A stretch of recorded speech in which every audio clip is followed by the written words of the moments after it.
वर्षभर शालेय सर्व साहित्य एका छताखाली मिळणारं एकमेव दालन चलो नामदेव भवन इचलकरंजी। शैक्षणिक साहित्य प्रदर्शन विक्री सर्व नामांकित कंपन्यांच्या शैक्षणिक साहित्यावर 25 ते 60% डिस्काउंट। वर्षभराचं शालेय साहित्य खरेदी करा व भरघोस सूट मिळवा। प्रदर्शन 26 मे ते 25 जून पर्यंत। पत्ता नामदेव भवन, कागवाडी मळा, इचलकरंजी। Phone number 97 62 95 71 72। या प्रदर्शनाला आजच भेट द्या।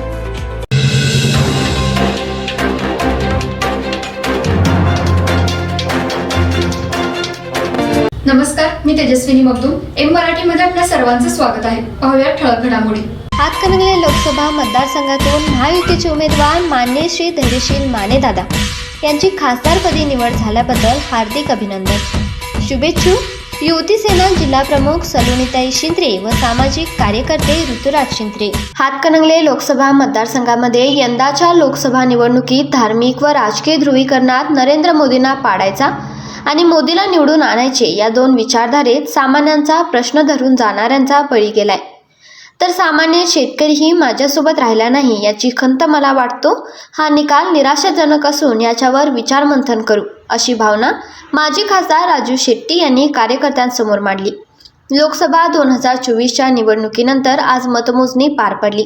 सकाळपासूनच स्वाभिमानी शेतकरी संघटनेच्या कार्यकर्त्यांनी हातकणंगले लोकसभा मतदारसंघाचे उमेदवार माजी खासदार राजू शेट्टी यांच्या निवासस्थानी गर्दी केली होती। टर्नर मतमोजणीला प्रारंभ झाला तर सुरुवातीपासूनच अपेक्षा होती। अपेक्षाही कमी मतदान राजू शेट्टी यांना पडल्याचे दिसून येताच कार्यकर्त्यांच्यात निराशाचे चित्र निर्माण झाले। अखेर राजू शेट्टी यांना निवडणुकीत पराभवाला सामोरे जावे लागले। त्यांनी सायंकाळी कार्यकर्त्यांशी संवाद साधून आपल्या भावना व्यक्त केल्या।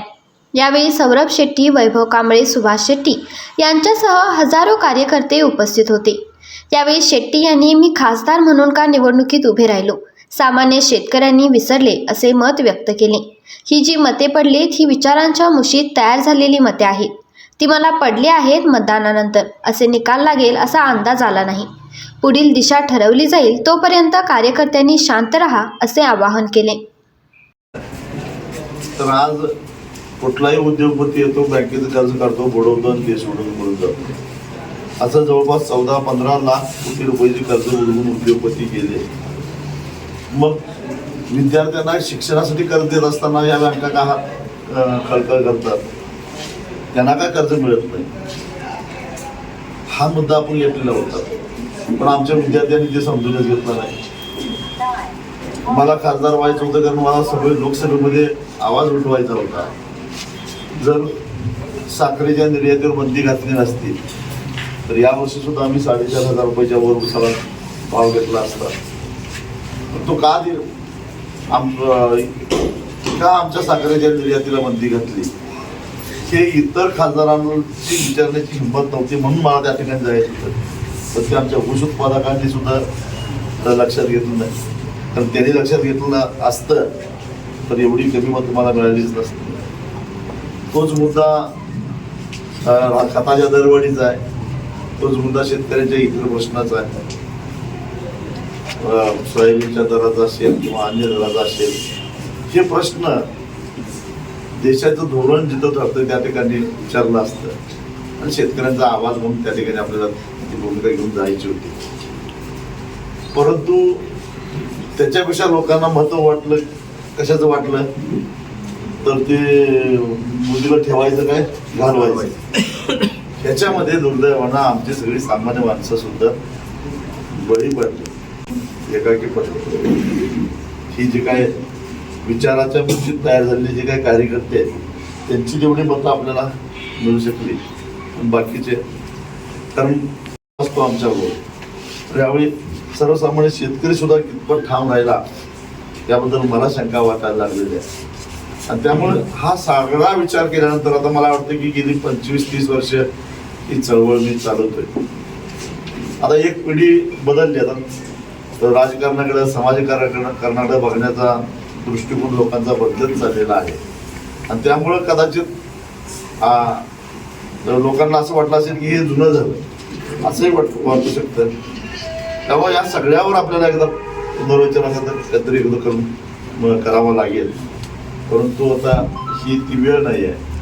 माझी तुम्हाला सगळ्यांना विनंती आहे, तुम्ही सगळ्यांनी माझ्यासाठी माझ्या शब्दाखातर अपार मेहनत घेतली, परंतु दुर्दैवानं मी तुम्हाला विजयाचा जल्लोष करायला संधी उपलब्ध करून देऊ शकलो नाही. त्याबद्दल मी तुमची सगळ्यांची माफी मागतो. परंतु याचा अंतर्मुख होऊन आपण सगळेजण निश्चितच विचार करू. माझी तुम्हाला सगळ्यांना विनंती आहे की आता शांतपणे सगळेजण आपापल्या घराकडे जा. आपण काही दिवस याच्यामध्ये अंतर्मुख होऊन विचार करू आणि मग पुढे काय करायचं ते निर्णय घेऊ. धन्यवाद. मध्ये अवकाश होता, जरा सुद्धा कुठं आपल्याला अंदाज आला नाही. तर या काळामध्ये मी जेव्हा लोकांच्यावर चर्चा करायची त्यावेळी सांगायची की आमच्या गावात असं मतदान झालंय, तसं मतदान झालंय. हे झालं, परंतु मगाशी वैभव कांबळेंनी सांगितलं तसं हे जे काय धार्मिक आणि एकूणच राजकीय ध्रुवीकरण झालं, म्हणजे मोदी पाहिजे असा म्हणणारा एक वर्ग, त्यांना पंतप्रधान करायचं आहे, 400च्या वर खासदार त्यांची निवडून आणायचे आणि मग मला त्यांना जे जे काही करायचं आहे ते करून घ्यायचं आहे असं म्हणणारा एक विचारधारा, आणि त्यांना पराभूत केलं पाहिजे म्हणणारी एक विचारधारा. आणि ह्या विचारधारेमध्ये अनेक सामान्य माणसं सुद्धा त्याच्यामध्ये त्या ध्रुवीकरणामध्ये बळी पडली. आणि त्यामुळं आपण जो काही सामान्य माणसाचा विचार घेऊन चाललेलो होतो तो विचार ह्या सगळ्या वावटळीमध्ये लोकांच्या डोक्यामध्ये शिरला नाही. ही अत्यंत दुर्दैवाची गोष्ट आहे. गृहोपयोगी साहित्याची खरेदी करताय तर आजच आपल्या टेकेट सुपर मार्टला भेट द्या. कडधान्य, डाळी, साबण, ब्रँडेड कपडे, शूज, सायकल, कॉस्मेटिक्स हे सर्व मिळण्याचं एकमेव ठिकाण म्हणजेच टेकेट सुपर मार्ट. 5,000चे भरपूर डिस्काउंट. कमीत कमी 4,999च्या खरेदीवर 5 किलोमीटर पर्यंत मोफत घरपोच सेवा. पत्ता पंचवटी चित्रमंदिर जवळ, 3 बत्ती रोड.